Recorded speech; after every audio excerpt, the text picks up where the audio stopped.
tentang 3 perkara yang tidak terputus setelah wafat.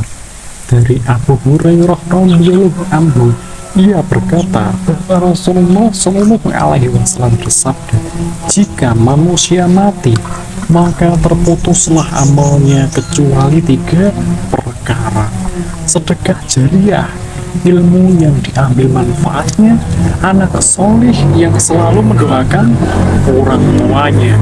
Hadis riwayat Imam Muslim.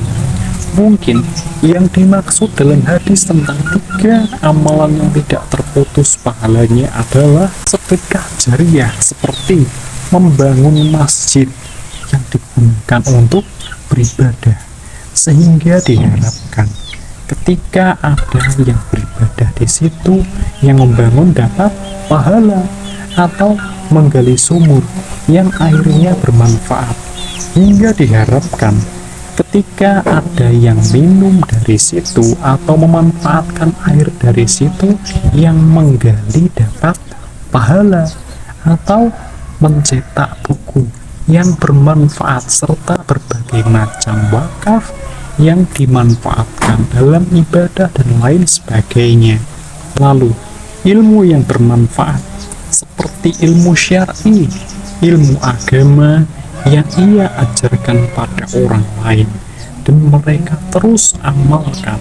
Misalnya mengajarkan anaknya membaca surah Al-Fatihah, dan ketika sang anak membaca, diharapkan orang tua yang mengajarkannya membaca tadi dapat pahala.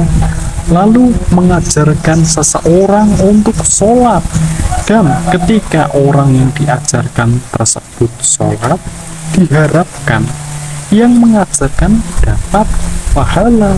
Atau ia menulis buku agama yang bermanfaat dan terus dimanfaatkan setelah ia meninggal dunia. Lalu anak yang solih, hasil dari kerja keras orang tuanya.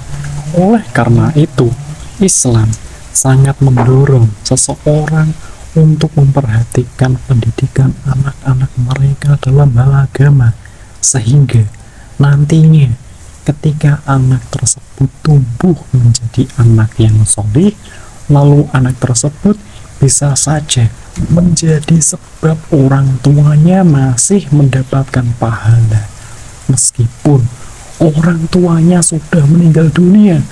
Mereka diharapkan terus mendoakan orang tua mereka hingga insya Allah pahala akan terus mengalir kepada orang tua mereka. Masya Allah, indah banget kan?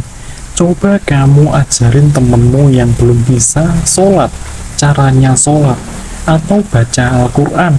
Terus bila dia ngamalin terus, insya Allah kamu bakal dapat banyak pahala, asal yang kamu ajarkan memang benar. Atau bila kamu kesulitan dalam mengajarinya secara langsung atau malu dan lain sebagainya, coba saja unggah suatu ilmu yang bermanfaat dalam hal agama di media sosial, seperti doa masuk kamar mandi atau doa sebelum tidur dan lain sebagainya. Bila ada yang mengamalkan, insya Allah kamu bakal kecipratan pahalanya.